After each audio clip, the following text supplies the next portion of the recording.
Hello friends, അസ്സലാമലൈക്കും. പുതിയൊരു വീഡിയോയിലേക്ക് എല്ലാവർക്കും സ്വാഗതം. ഇന്ന് ഞാൻ വന്നിട്ടുള്ളത് നമുക്ക് വൈകുന്നേരം ചായൻ്റെ കൂടെ കഴിക്കാൻ പറ്റിയ അരിപ്പൊടി വെച്ചിട്ട് എളുപ്പത്തിൽ ഉണ്ടാക്കിയെടുക്കാൻ പറ്റുന്ന സ്നാക്സിൻ്റെ റെസിപ്പിയുമായിട്ടാണ്.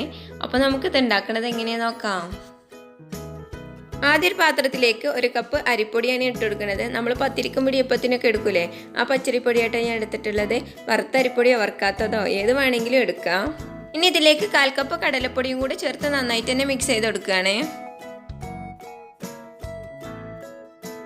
കടലപ്പൊടി ചേർത്ത് നന്നായിട്ട് ഇളക്കിയ ശേഷം ഒരു പാത്രത്തിൽ 1/4 കപ്പ് വെള്ളമാണ് എടുത്തിട്ടുള്ളത്. ഇതിലേക്ക് ആവശ്യത്തിനുള്ള ഉപ്പ് ഇട്ട് കൊടുക്കുകയാണ്.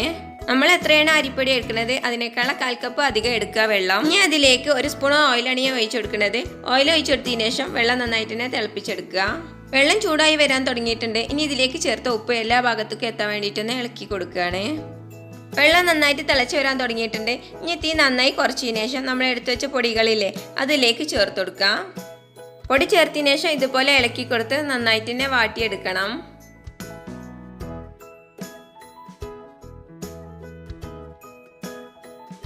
പൊടി നന്നായിട്ട് വാട്ടിയെടുത്തിട്ടുണ്ട്. ഇനി ഇത് ചൂടോടുക്കത്ത് തന്നെ നല്ലോണം കുഴച്ചെടുക്കണം. കൈ ചൂടാവണമെങ്കിൽ പച്ചവെള്ളത്തിൽ കൈ മുക്കിയിട്ട് കുഴച്ചെടുത്താൽ മതി. നല്ല മയത്തിൽ കുഴച്ചെടുത്തിട്ടുണ്ട്. ഇത് പരത്തിയെടുക്കാനായിട്ട് കുറച്ച് അരിപ്പൊടി ഇട്ട് കൊടുക്കുകയാണ്. പൊടിൻ്റെ മുകളിൽ മാവ് വെച്ചെടുക്കുക. എന്നിട്ട് ചപ്പാത്തി കോയിലുണ്ടെന്ന് പരത്തിയെടുക്കുകയാണ്. നമ്മൾ ചപ്പാത്തിയൊക്കെ പരത്തുന്ന പോലെ കട്ടിയില്ലാതല്ല, ചപ്പാത്തിയേക്കാൾ കുറച്ചും കൂടെ കട്ടിയിലാണ് ഇത് പരത്തിയെടുക്കുന്നത്. അപ്പോൾ ചപ്പാത്തിയേക്കാൾ കുറച്ചും കൂടെ കനത്തിൽ ഞാനിത് പരത്തിയെടുത്തിട്ടുണ്ട്. ഇനി ഇത് കട്ട് ചെയ്തിട്ടൊന്ന് ഷേപ്പ് ചെയ്തെടുക്കണം. അതിനായിട്ട് ഞാനിവിടെ ഇങ്ങനത്തെ മൂടിയായിട്ട് എടുത്തിട്ടുള്ളത്. നിങ്ങൾക്ക് ഇഷ്ടമുള്ള ഷേപ്പിലൊക്കെ ഇത് കട്ട് ചെയ്ത് ഷേപ്പ് ചെയ്തെടുക്കാം.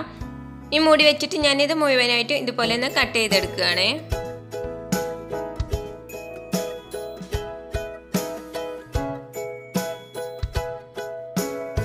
മുഴുവനും മൂടി വെച്ചിട്ട് ഇതുപോലെ കട്ട് ചെയ്തെടുത്തിട്ടുണ്ട്. ഇനി ബാക്കിയുള്ള ഭാഗങ്ങൾ ഇതുപോലെ എടുക്കുക. ഈ ഭാഗങ്ങൾ ഒഴിവാക്കേണ്ട ആവശ്യമൊന്നുമില്ല, ഇതുപോലെ പരത്തിന്ന് ഷേപ്പ് ചെയ്തെടുത്താൽ മതി. ഇനി ഇതൊരു പ്ലേറ്റിലേക്ക് മാറ്റാം. എന്നിട്ട് ചൂടായ എണ്ണയിലിട്ട് വേണം ഇത് ഫ്രൈ ചെയ്യാൻ. അതിനായിട്ട് ഞാനൊരു പാത്രത്തിൽ എണ്ണ നല്ലോണം ചൂടാക്കി എടുത്തിട്ടുണ്ട്. എണ്ണ നല്ലോണം ചൂടായതിനു ശേഷം മീഡിയം ഫ്ലെയിമിൽ ഇട്ടിട്ട് വേണം ഇത് ഫ്രൈ ചെയ്തെടുക്കാൻ. അതിനായിട്ട് ഇത് ഓരോന്നായി ഇതിലേക്ക് ഇട്ട് കൊടുക്കുകയാണ്. ഇനി ഇത് തിരിച്ചു മറിച്ചിട്ടിട്ടൊന്ന് വേവിച്ചെടുക്കണം. ഈ ഒരു കളർ ആകുമ്പോഴേക്ക് നമുക്ക് എണ്ണയിൽ നിന്ന് കോരി മാറ്റാം. ഗോൾഡൻ നിറാവൊന്നും വേണ്ട, ചെറുതായിട്ടൊന്ന് നിറം മാറി കിട്ടിയാൽ മതി.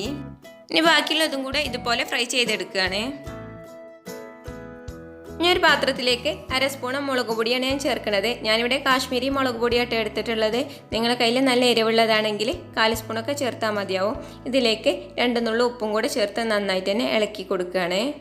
ഇതിലേക്ക് നമ്മൾ ഉണ്ടാക്കി വെച്ച സ്നാക്സ് ഇട്ട് കൊടുത്ത് നന്നായിട്ട് തന്നെ മിക്സ് ചെയ്തെടുക്കുക. അപ്പോൾ ഇത്രയേ ഉള്ളൂ. അരിപ്പൊടി ഉണ്ടെങ്കിൽ എളുപ്പത്തിൽ ഉണ്ടാക്കിയെടുക്കാൻ പറ്റുന്ന നല്ല ക്രിസ്പി ആയിട്ടുള്ള സ്നാക്സ് ഇവിടെ റെഡി ആയിട്ടുണ്ട്. നിങ്ങളെല്ലാവരും ഉണ്ടാക്കി നോക്കിയിട്ട് അഭിപ്രായങ്ങൾ കമൻറ്റ് ബോക്സിലൂടെ അറിയിക്കുക. നിങ്ങൾക്ക് എൻ്റെ റെസിപ്പി ഇഷ്ടപ്പെട്ടാൽ സബ്സ്ക്രൈബ് ചെയ്യുക, ലൈക്ക് ചെയ്യുക, നിങ്ങളുടെ ഫ്രണ്ട്സിനും ഫാമിലിക്കും കൂടി ഷെയർ ചെയ്തെടുത്ത് സപ്പോർട്ട് ചെയ്യുക. ഇൻഷാ അല്ലാഹ് അടുത്ത വീഡിയോ ആയിട്ട് വരുന്നത് വരേക്കും അസ്സലാമു അലൈക്കും.